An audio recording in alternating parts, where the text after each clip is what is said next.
Hi everyone, and thank you for coming. For those who don't know me, my name is Gershon. I'm running for Congress, and let me tell you a little bit about myself and my background, very briefly.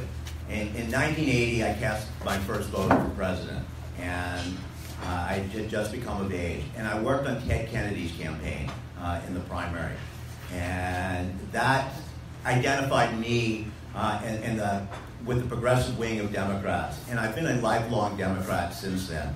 I went on and I opened a sports bar and I worked in business for many years.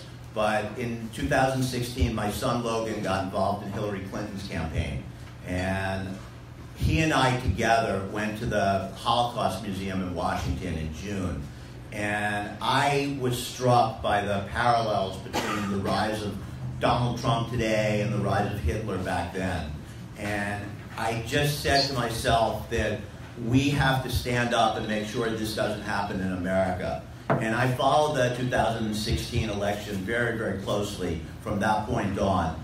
And when Trump won, I just said, we, or I as a person, need to step up and fight back. And we all as people, Democrats, but also Americans, need to step up and fight this wave of what could be authoritarianism. And if you look at what's happened recently, it's sort of seeming to go that way.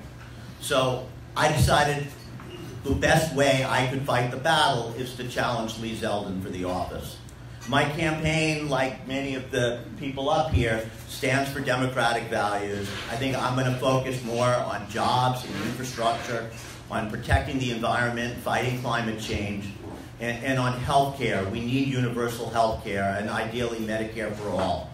But rather than focus on issues here, let me talk about how we're going to beat Lee Zeldin and why he's vulnerable. Lee Zeldin is too right-wing for this district. This isn't the same Lee Zeldin who ran in 2014 and 2016 and appealed to moderates. He's gone all out right-wing. He's attached himself to Steve Bannon. He's attached himself to the Mercers. He's leading the battle to get rid of the Mueller investigation and to change leadership at the FBI. That is not what a moderate does, and that opens up the district to challenge him.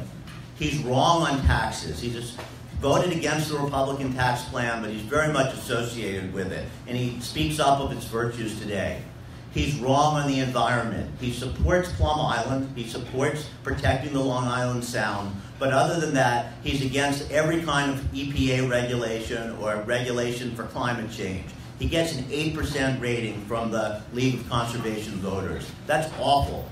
He's wrong on choice. Given his ability to make a decision, he would take away a woman's right to choose. And he's for the 20-week abortion ban. That he's ultra right-wing. And he's wrong on concealed carry, which is an issue that separates him from the moderate Republicans. Peter King in law enforcement goes the other way on concealed carry. So how are we going to win? We need to carry the progressives in the South Pole and around northern Brookhaven, but then we need to bring the independent and moderate voters out to vote as well. My background should help draw them out because I'm a businessman. Zeldin has opened up the middle, and we as Democrats should take advantage. That's our path to winning. That's how Tim Bishop won. And finally, let me close on the importance of beating Zeldin here. If you look at what happened this week, Donald Trump came out for a military parade in Washington. Donald Trump called his opponents, the Democrats, treasonous for not clapping at the State of the Union. This is creeping authoritarian rule. And if we don't step up behind one of these Democrats and take down Lee Zeldin, we're all going to be at their mercy. So as Democrats, thank you. And